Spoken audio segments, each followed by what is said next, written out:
এই ব্যর্থতার দায় কোনোভাবে মহিলা এবং নারী বিষয়ক উপদেষ্টা যিনি আছেন তিনি এড়াতে পারেন না। তাকে বারবার বোঝানো হয়েছে, কিন্তু উনি এবং ওনার দুর্নীতিবাজ আমলারা সারা সরকারকে বুঝিয়েছে এটা নাকি আওয়ামী প্রজেক্ট। 2017 সালে বিজ্ঞাপন দিয়ে বাংলাদেশ সরকার একটা প্রান্তিক নারী জনগোষ্ঠীকে সেবা দেওয়ার জন্য এই প্রকল্পটা হাতে নেয়। তাদের 3 ধাপে পরীক্ষা হওয়ার মধ্য দিয়ে 2018 সালে এই প্রকল্পকে চাকরিতে দেওয়া হয় এবং তখন এই প্রকল্পের মেয়াদ ছিল 5 বছর। কিন্তু প্রকল্পের যে কর্ম পরিকল্পনা ছিল সেখানে চুক্তিতে বলা ছিল যে 5 বছর পরে এই তথ্য আমাদেরকে পার্মানেন্ট করা হবে। কিন্তু আমরা দেখলাম যে 22-23 সালে 5 বছর মেয়াদ পেরিয়ে গেলেও তাদেরকে স্থায়ীকরণ না করে 1 বছর করে মেয়াদ বাড়ানো হচ্ছে। সর্বশেষ 8 বছর বাড়িয়ে এই প্রকল্প বাতিল করা হয়েছে। এখন প্রশ্ন হচ্ছে যে রাষ্ট্র তার নাগরিকদের সাথে চাকরির শর্তে কোনো ওয়াদা দিলে সেই ওয়াদা থেকে সে ফিরে আসতে পারে কিনা। ফিরে আসতে পারে 2 জায়গাতে।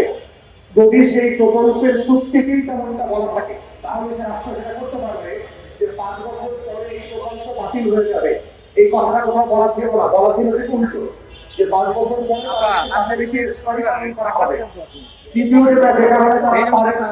এক্সট্রিম মশার কয়েল প্ল্যান্ট ফাইবার দিয়ে তৈরি, তাই সহজে ভাঙে না, সুগন্ধিযুক্ত ও নিরবিচ্ছিন্নভাবে জ্বলে। ডেঙ্গু, চিকুনগুনিয়া বাহি সহ যে কোনো মশার বিরুদ্ধে দেয় এক্সট্রিম সুরক্ষা। যেটা হচ্ছে যদি তার গোল্ডেন হ্যান্ডশেকের ব্যবস্থা করে তখন তারা চুক্তি থেকে ফিরে আসতে পারবে। কয়েকশো কোটি টাকা অথবা কয়েক হাজার কোটি টাকা ক্ষতিপূরণ দেওয়ার সাপেক্ষে একটা গোল্ডেন হ্যান্ডশেক প্রজেক্ট হাতে নিতে হবে। কিন্তু সরকার তেমন কোনো উদ্যোগ হাতে নেয় নাই যে প্রত্যেকটা নারীকে 20 কোটি 50 কোটি অথবা সে সারা জীবন চাকরি করলে যে কয় টাকা পেনশন পেতেন এবং যে কয় টাকা বেতন আকারে উপার্জন করতেন সেই টাকাটা সরকার ওয়ান অফ দিয়ে দিবে।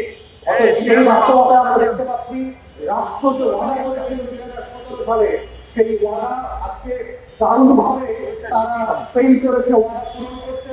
এবং এমন একটা সরকার যারা গণ অভ্যুত্থানের 14 শহীদের রক্তের উপরে দাঁড়িয়ে এই বাস্তবায়ন করবার দায়িত্ব নিয়েছিল। গত বছর আমাদের ছেলেমেয়েরা রাস্তায় রাস্তায় বলে দিয়েছিল লাখো শহীদের রক্তে কেনা দেশটা কারো পাবেন না। কিন্তু আমরা দেখতে পাচ্ছি অন্তর্বর্তীকালীন সরকারের কিছু কিছু উপদেষ্টা এবং এই আওয়ামী আমলাতন্ত্রের মিসলিডিং ইনফরমেশনের উপর ভিত্তি করে তারা বারবার জনগণের সাথে চুক্তি করতে ব্যর্থ হচ্ছে, চুক্তি বাস্তবায়ন করতে ব্যর্থ হচ্ছে, চুক্তি নবায়ন করতে ব্যর্থ হচ্ছে। এবং এই ব্যর্থতার দায় কোনোভাবে মহিলা এবং নারী বিষয়ক উপদেষ্টা যিনি আছেন তিনি এড়াতে পারেন না। তাকে বারবার বোঝানো হয়েছে, কিন্তু উনি এবং ওনার দুর্নীতিবাজ আমলারা সারা সরকারকে বুঝিয়েছে এটা নাকি আওয়ামী প্রজেক্ট।